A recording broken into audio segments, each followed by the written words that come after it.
Oh, hello! Gabay kapalaran ng horoscope reading. Kung ma-resonate itong gabay kong ito sa'yo, take it. Or hindi naman, leave it. Dito ang energy na ikaw nanonood ngayon. Nararamdaman ko ang energy mo, no? Na dito ay nagalit ka ng sobra-sobra dito sa tao na to. Maaring kaibigan, kapatid, anak, or asawa ito. At dito rin ay kulang na lang na ikaw ay nakapagsalita ka ng todong-todo. Na gusto mo maghiganti, okay? Na dito ay sobrang galit talaga ito na dito ay niloko ka, napaka-unfair. Meron kang something na nadiscovery mo, nahuli mo, na hindi mo akalain na gagawin ito sa'yo.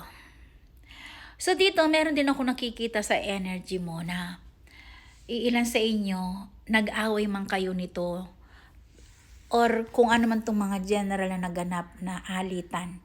Kasi dito meron din akong nakita na relationship ito na paulit-ulit na lang parang sirang plaka na laging away, bangayan, selos-selos.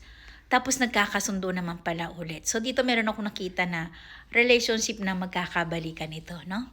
Ngunit sa larangan ng trabaho, na ikaw ay nahihirapan ka, gusto mong makaalis ka, gusto mong magkaroon ka ng freedom, pero patong-patong na mga obligasyon na hindi ka nakakalaya.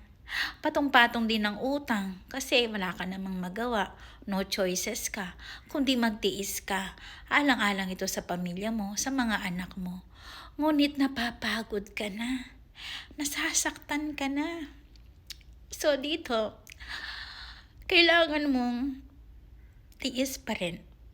Kasi kinakailangan mo. Pero sabi niya, may magandang balita na makakaalis ka na kung ano man yung pinagdadaanan mo. Makakalaya ka na. Kaya maging positive ka lang. Kasi nararamdaman ko kung hindi ka masaya dyan sa trabaho mo, sa bansang pinuntahan mo, makakapag-apply ka ngayon kung ano itong tinatarget mong bansa ito, yes, makakamit mo. At dito rin makakalaya ka na rin sa mga utang mo. Or dito sa mga anak mo ito, or meron ka something na pinapatapos mo talaga na hinard working mo. Okay?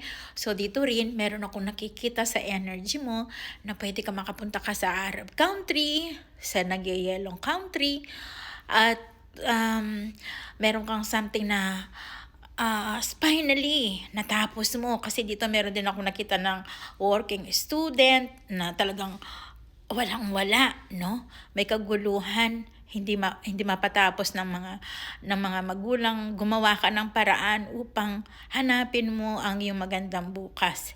And yes, congratulations sa iyo. Deserve mo 'yan. Okay, so yun lang muna. Sorry naman kung naging emotional ako kasi nga naramdaman ko yung energy nyo. So thank you so much. Love you. And thank you sa panonood. And bye-bye.